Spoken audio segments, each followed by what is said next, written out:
Amis téléspectateurs, bienvenue dans cette actualité du jour. Commençons par le pays de la Teranga où le président sénégalais Bassirou Diomaye Faye, invité par Vladimir Poutine à se rendre en Russie. Le président sénégalais se rendra en Russie début 2025. Le président sénégalais y a été invité par son homologue à l'occasion d'un entretien téléphonique que les deux hommes ont eu lié à l'occasion d'évoquer la relation bilatérale entre les deux pays et de projets communs dans différents secteurs.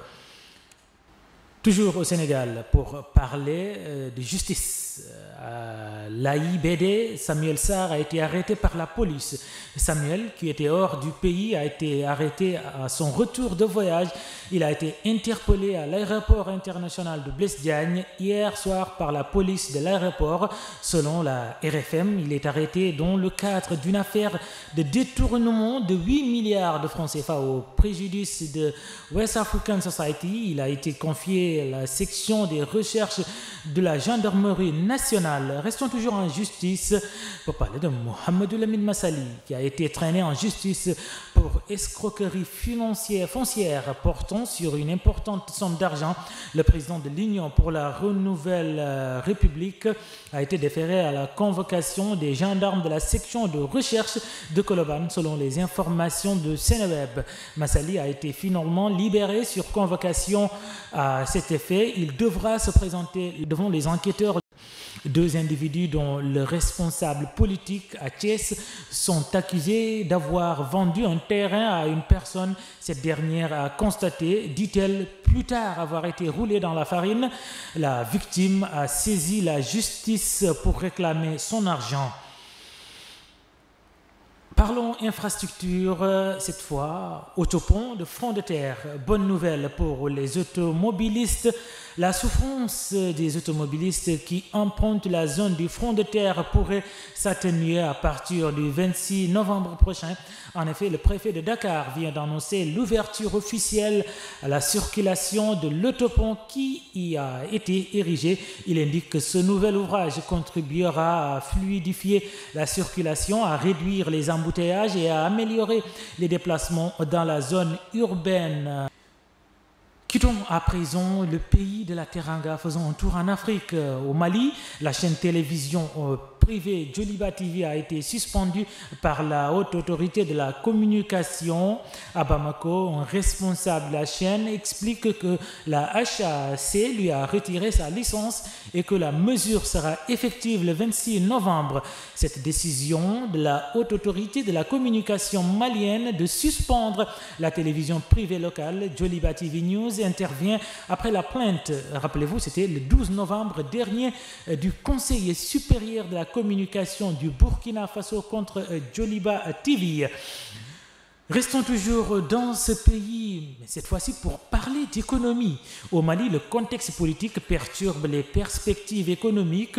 Le pays d'Assimi Goïta a désormais un général comme chef de gouvernement de la transition qui aurait officiellement dû s'achever le 26 mars 2024, mais malgré un déficit budgétaire en recul et une reprise de l'activité économique avec une croissance à près de 5% en 2024, la situation politique pèse de fait sur les perspectives économiques, souligne la Banque africaine de développement. Et puis au Cameroun, les camionneurs en grève après la mort de l'un d'eux.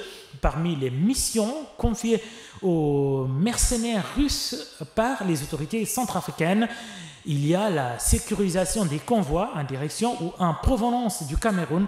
Cette semaine, un chauffeur camerounais qui se trouvait dans un de ces convois pour desservir Bangui a été tué. Autre chose, l'Union européenne rappelle son ambassadeur au Niger après un différend sur l'aide humanitaire.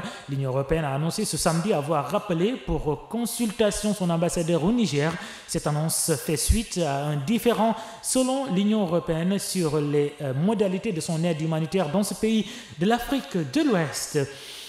Et puis sport pour terminer cette actualité.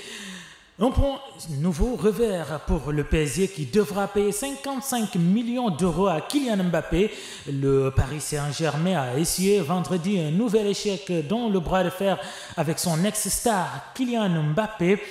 Kylian Mbappé, la Fédération française de football a rejeté sa demande de réexaminer l'injonction à lui verser 55 millions d'euros d'impayés. La demande d'évocation terme technique pour désigner ce recours n'a même pas été examiné sur le fond par le comité exécutif selon une source proche du dossier qui a informé le journal RFI. La direction juridique de la Fédération française de football a simplement constaté que la demande avait été faite un jour trop tard, alors que le club disposait de 10 jours pour l'effectuer à compter de la décision de la commission paritaire d'appel de la LFP en faveur du joueur le 25 octobre passé. C'en est tout pour cette actualité. Merci de l'avoir suivi. Je vous donne rendez-vous demain, Inch'Allah, pour d'autres actualités. Mais avant cela, restez connectés pour ne plus rater nos infos. Au revoir.